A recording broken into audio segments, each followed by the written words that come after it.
My family canceled my flight as a prank and left me at the airport, so I canceled all their financial support. Hey Reddit. Long time lurker, first time poster here. I've been sitting on this story for a while, trying to process everything that went down, but I think I'm finally ready to share it. Sorry in advance for the wall of text, but I need to get this off my chest. For context, I'm 34M, working as a senior software engineer at a fintech startup in Seattle. I pull in decent money, not FU money, but enough to live comfortably and help out my family. And boy, did I help them out. More on that in a bit. The family history: my parents, 62M, 58F, and my younger brother, 27M, have always been, let's call it quirky. Growing up, they loved practical jokes. And I mean loved them. Nothing was off limits: birthdays, graduations, holidays, they'd find a way to prank me. Usually harmless stuff like fake gifts or jumping out of closets. I was always the butt of the joke, never the one playing them. That should have been my first red flag, but you know how it is with family, you make excuses. I remember on my 16th birthday, they got me all excited about finally getting a car. My dad blindfolded me and led me out to the driveway, making a big show of it. When I took off the blindfold, there was a toy car sitting there with a big bow on it. They laughed for weeks about that one while I saved up for a used Honda that took me 2 more years to afford. Just one example of many. When I got accepted to college with a partial scholarship, they threw a party and invited the whole extended family. Then announced to everyone that they were so proud they'd be paying for my entire education. 2 weeks later, they told me it was just a joke and I needed to apply for student loans. I still have $42,000 in student debt at 34 because of that prank. Anyway, as I got older and started making good money at my job, I became the financial backbone of the family. My dad got laid off about 7 years ago and never really bounced back career-wise. He half-heartedly applied to a few jobs at first, then just stopped. He spends most days playing golf or watching sports with his buddies, complaining about how the economy won't let guys his age get decent jobs anymore. Mom works part-time at a boutique downtown but mainly spends her days at this overpriced salon getting her hair and nails done weekly, on my dime, naturally. She always says she deserves to look nice and reminds me how she sacrificed her career to raise you boys whenever I question any expense. My brother, Alex, is one of those eternal students types who's changed his major 4 times and still hasn't graduated. First it was engineering, too much math, then psychology, too depressing, then communications, too boring, and now he's studying business administration at a private university, which, you guessed it, I'm paying for. He parties constantly and barely passes his classes, but gets defensive if I ever bring up his grades or suggest community college might be a more economical choice. The financial situation. Over the years, I've covered my brother's full tuition, $36K/year. The payments on my parents' house, $2,100 per month. My dad's ridiculous golf club membership, $800 per month. Mom's salon expenses, $600 to $900 per month. A family emergency fund they dip into regularly, $15,000 currently. Various credit card bills, car payments, insurance, etc. All told, I'm shelling out roughly $7,000 a month to support them. I wouldn't mind if they were struggling despite their best efforts, but they've basically stopped trying. They take expensive weekend trips, buy new gadgets, and eat out constantly, all while I'm living in a modest 1-bedroom apartment and driving a 10-year-old car because I'm funneling so much money their way. I never complained. I figured family helps family, right? My girlfriend Amy, 31F, has told me multiple times that they're taking advantage of me, but I always defended them. They do the same for me, I'd say. Spoiler alert, they effing wouldn't. Amy and I actually broke up last year partly because of this. She couldn't stand watching me get used by my family while they mocked me behind my back. Yes, she overheard them once making fun of me for being such a sucker. I didn't believe her at the time and accused her of trying to come between me and my family. I owe her a massive apology now, but that's a whole other story. The vacation plans. So about 6 months ago, we started planning this big family vacation to Hawaii. This wasn't some last-minute getaway, we'd been talking about it for over a year. I spent months working overtime to help cover the costs. We're talking premium flights, oceanfront suite, rental car, the works. I personally put in about $8,500 of my own money for upgrades and extras that my parents couldn't afford. I was so excited about this trip. I hadn't taken a real vacation in almost 3 years because I was always too busy working or helping them with some financial emergency. The idea of a week on the beach with no laptop, no code to debug, no production issues to fix at 2 a.m., it sounded like paradise. I'd been having some health issues too, high blood pressure, trouble sleeping, constant headaches, that my doctor straight up told me were stress-related. This vacation was supposed to be my chance to finally relax. I planned everything meticulously. Made sure our hotel room had the perfect ocean view, researched all the best local restaurants, even booked a surprise helicopter tour for everyone as a treat. I wanted this to be special, maybe even a turning point in how we related to each other as a family. The morning of the trip, we all piled into my dad's SUV, that I pay the lease on, naturally, and headed to SeaTac. The excitement was real. We hadn't had a proper family vacation in years. My parents were chatting about the beach, Alex was glued to his phone, as usual, and I was just happy to finally have a break from the 60-hour work weeks I'd been pulling. The prank. When we reached the airport check-in counter, my dad handed over the boarding passes. I noticed him and Alex exchanging these weird looks, but I didn't think much of it. The airline employee scanned the tickets, and then frowned when she got to mine. "I'm sorry, sir, but I'm not seeing your reservation in our system." I blinked. "What? That can't be right. We booked together as a family." She typed something else. "It looks like your ticket was cancelled. 2 days ago?" That's when I heard it, snickering. I turned around to see my mom, dad, and brother all struggling to contain their laughter. Alex had his phone out, obviously recording my reaction. "What's going on?" I asked, my stomach already sinking. The horrible realization was dawning on me, but I still couldn't quite believe they would do this.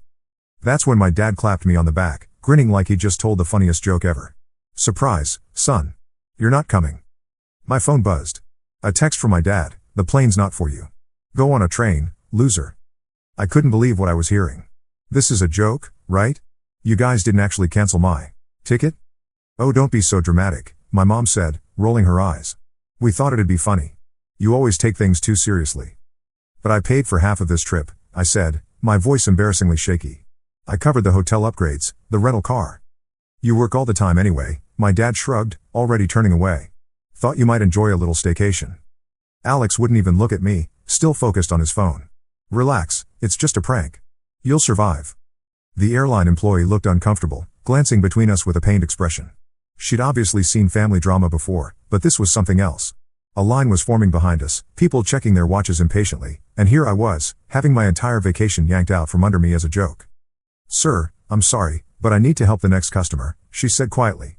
"If you want to purchase a new ticket, you can try customer service, but the flight is leaving in 2 hours and it might be fully booked." They left me standing there at the check-in counter, surrounded by strangers watching this humiliating scene unfold. My own family had just deliberately excluded me from a vacation I helped pay for, and they thought it was hilarious. They were already heading towards security, laughing and chatting like nothing had happened, while I stood there with my useless suitcase and crushed expectations. I stood there for a good 5 minutes, just processing what had happened. The anger built slowly, then all at once. This wasn't just a harmless prank.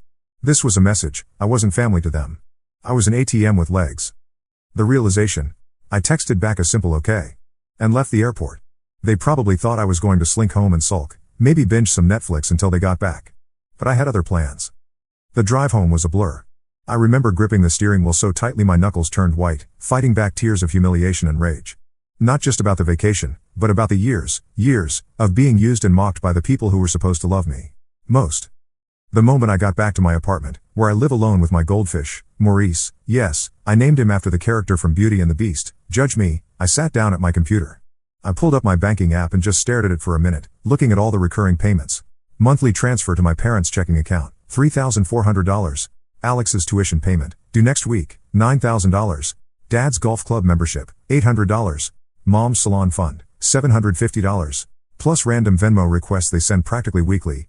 It was all there in black and white. The evidence of how completely I'd been letting myself be used. For years, I'd told myself it was just me being a good son, a good brother. But now I saw it for what it really was: exploitation, pure and simple. I went to the kitchen and poured myself a stiff drink. My hands were shaking. I texted my old therapist, Dr. K, and asked if I could get an emergency session. Then I went back to my computer and just stared at the screen. For the first time, I saw these transfers for what they really were: not help, not support, but exploitation. These people had just humiliated me in public, laughed in my face, and left me stranded, after I'd worked myself to the bone to help give them a luxury vacation. F that noise. I started canceling everything. First, Alex's tuition payment, due in a week. Cancel. Next, Dad's precious golf club membership. Cancel. Mom's salon fund? Bye-bye. That emergency account they treat like their personal piggy bank? Password changed, access revoked. I went through my credit cards and removed them as authorized users. I contacted my bank and made sure they couldn't access any of my accounts. I even called the rental car company in Hawaii and canceled the reservation. They could figure out their own transportation. It took me less than 15 minutes to undo years of financial dependence. And you know what? I felt effing great. Like I just lost 300 pounds of dead weight. My phone buzzed with a text from my mom: just landed. The beach is amazing. Hope you're not too mad, sweetheart. It was just a joke. Love you. I turned off my phone without responding. Let them enjoy their vacation. The storm would be waiting when they got back. The week alone. For the next week, I did exactly what they thought I'd do, stayed home, watched Netflix, and ordered way too much takeout. But I also did something else. I started therapy again. Dr. K fit me in the very next day, and we had 3 intense sessions that week. Turns out being your family's personal bank while they treat you like really does a number on your self-esteem. Who knew, right? Dr. K helped me realize how toxic this dynamic had been for years. We talked about boundaries, self-worth, and the difference between helping family and enabling harmful behavior. You're not helping them by letting them use you, she said during one session. You're actually making it easier for them to avoid growing up and taking responsibility for themselves. I also reconnected with Amy. I sent her a long email explaining everything that had happened and apologizing for not listening to her warnings. She agreed to meet for coffee, and though we're not back together romantically, it was healing to have her validation that I wasn't crazy for feeling used. The first message came 3 days into their trip. Alex, hey Mike, my tuition payment is due. Can you send it over? No, how are you? No apology, not even an acknowledgement of what happened. Just straight to asking for money. The effing audacity. Oh, I think you should ask mom and dad, I replied. After all, they're the ones in charge now, right? He didn't respond right away. A few hours later, my mom messaged, Michael, honey, I need you to send the usual for the salon. The payment is overdue. You wouldn't want your mother to be embarrassed, would you? Again, no apology, no mention of the prank. Just the assumption that I'd keep the cash flowing. Sorry mom, I'm taking a break from paying for things. Maybe try a cheaper salon, or ask dad. Then came the inevitable call from my father. I almost didn't answer, but part of me wanted to hear what excuse he'd come up with. The moment I picked up, he was already yelling. Michael, what the hell is this nonsense? The golf club just emailed me saying my membership payment was declined. Are you seriously not covering it this month? I couldn't help but laugh. Oh, you mean your golf club membership? The one you made fun of me for never using? Yeah, I canceled that. Figured you could afford it yourself. Or maybe take a train to a public park instead, loser. There was a pause before he exploded. Don't be ridiculous. You've always covered it. What kind of son refuses to help his own family? The kind whose family thinks it's funny to cancel his flight and leave him stranded like a joke, I replied, surprised at how calm I sounded. Another silence. Then the predictable guilt trip, you're overreacting.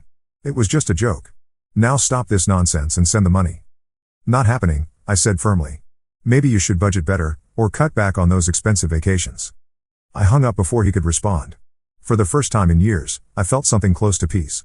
They had relied on me for so long without a second thought, assuming my wallet would always be open. Well, not anymore. Over the next few days, their messages became increasingly desperate. Alex tried calling 3 more times, each voicemail more urgent than the last. My mother sent a novel-length text about how family supports each other. The irony was apparently lost on her. My father alternated between rage and emotional manipulation, neither of which worked. Then I got a message from my mom. Michael, we're coming home early. We need to talk. Perfect, I thought. Let them come. The confrontation. I spent the next day preparing. I cleaned my apartment spotlessly, bought groceries, for myself only, and even put on a nice shirt. I wanted to look completely put together when they arrived, not like someone who'd been devastated by their prank. I also prepared mentally. Dr. K and I role-played the confrontation, anticipating their arguments and manipulations. I wrote down key points I wanted to make and practiced saying no without justification or apology. It felt strange. I'd spent so many years saying yes to them automatically. The moment they walked through my door, the tension was palpable. My father threw his carry-on down, face red with fury. My mother followed, still wearing her expensive sunglasses pushed up on her head, as if she'd just stepped out of a magazine instead of a family crisis. Alex slunk in behind them, looking more worried than angry. How dare you? My father growled. You canceled everything? My golf membership, your mother's salon, and your brother's tuition? I leaned back in my chair, arms crossed. That's right. Thought it was funny to leave me stranded at the airport.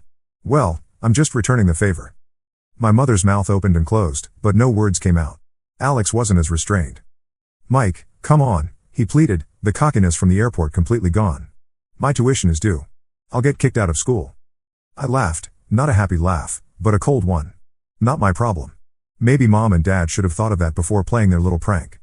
My father slammed his palm on my coffee table, making my PlayStation controller jump. We are your family. We raised you. You owe us. I stood up then, looking him directly in the eye. No, I don't. You've taken my money for granted, treated me like a walking ATM, and humiliated me. Congratulations, now you're on your own. My mother started crying, those big crocodile tears she's so good at producing on command. It was just a joke, sweetheart. We didn't think you'd take it this way. And this is just a lesson, I replied, grabbing my keys. I'm going out. Lock up when you leave. As I reached the door, I couldn't resist one parting shot. Good luck figuring things out, losers. The look on their faces was almost worth the lost vacation. Almost. The aftermath. The aftermath was both satisfying and sad. For days, my phone blew up with calls and texts that I mostly ignored. They tried everything: guilt trips, apologies, anger, even threats to tell the extended family I was abandoning them. None of it worked. Dr. K helped me stay strong, reminding me that their reactions were just more manipulation. I started living for myself for the first time in years. I bought some new clothes, started hitting the gym, and even put a deposit down on a nicer apartment, all things I'd been putting off because I was funneling so much money to my family. My health improved almost immediately. My blood pressure started coming down, I was sleeping better, and those constant headaches disappeared. My performance at work improved too, and my boss noticed. I got put on a more interesting project and started feeling passionate about coding again instead of just seeing it as a way to support everyone else. Then the real panic set in for them. My parents' bank account hit zero, bills started piling up, and reality finally sank in. They'd been living beyond their means for years, with me quietly covering the gap, and now that safety net was gone. About a week after our confrontation, I got a video call request. Against my better judgment, I answered. My mother's face filled the screen, her usual perfect makeup replaced by puffy eyes and exhaustion. "Michael, please," she whispered. "We need your help. We didn't realize how much we depended on you." My father appeared behind her, his pride visibly crushed. "Look, son," he forced out, "we made a mistake. But punishing us like this, it's too much." Alex leaned into frame. "Mike, I'm going to get kicked out of school. Please, just help with the tuition at least." I let the silence stretch out, watching them squirm. Part of me wanted to cave, to fall back into the pattern we'd established for years. But I remembered Dr. K's words: helping them now would only reinforce that they can treat you however they want with no consequences. I gave them the answer they feared: no. Their faces crumpled. My mother sobbed. My father's head dropped. Alex cursed under his breath. But I felt nothing, not guilt, not regret, just a profound sense of finally standing up for myself. "I'm done being used," I said quietly. "Figure it out yourselves." I ended the call and sat in silence for a long time afterward. Breaking free from their manipulation was both liberating and painful. These were the people who raised me, who were supposed to love me unconditionally. Instead, they'd seen me as nothing more than a resource to exploit. The new normal. In the months since then, a lot has changed.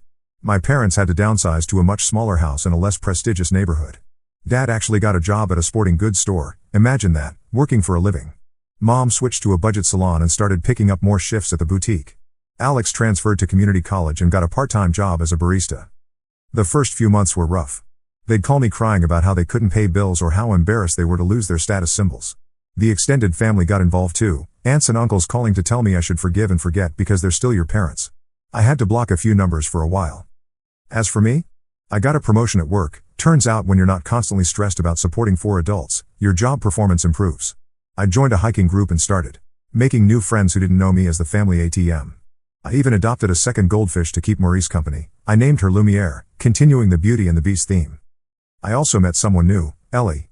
We've been dating for about 2 months now, and it's different. Healthier. She actually appreciates me for who I am, not what I can provide.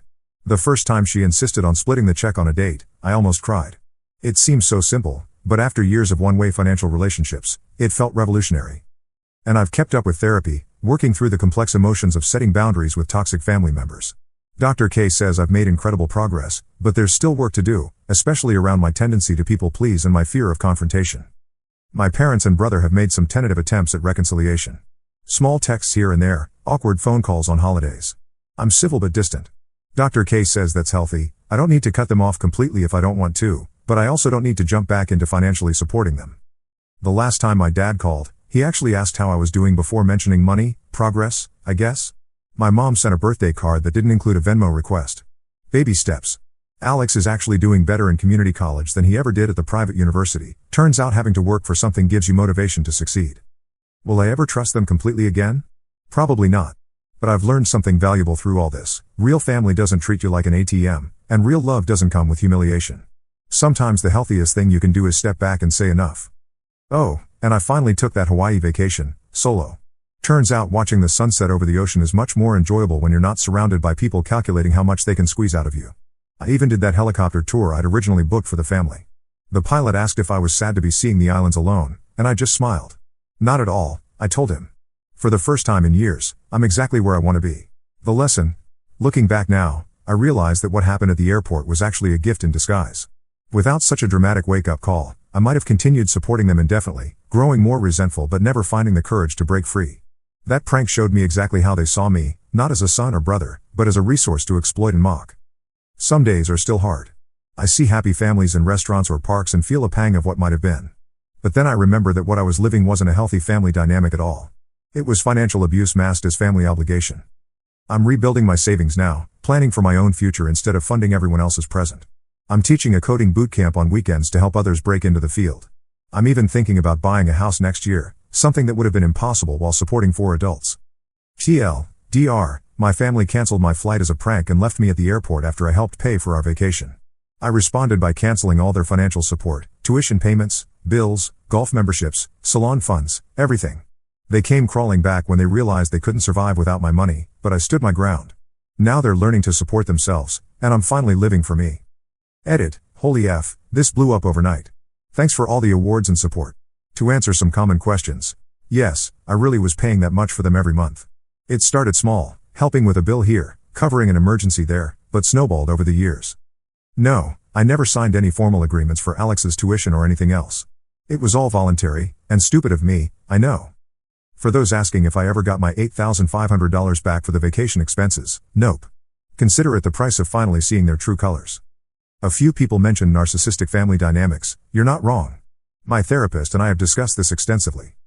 To everyone saying I should have cut them off years ago, you're right, but hindsight is 20/20, and family manipulation is a hell of a drug. So Reddit, was I justified in cutting them off financially after years of support, or did I overreact to what they claim was just a prank?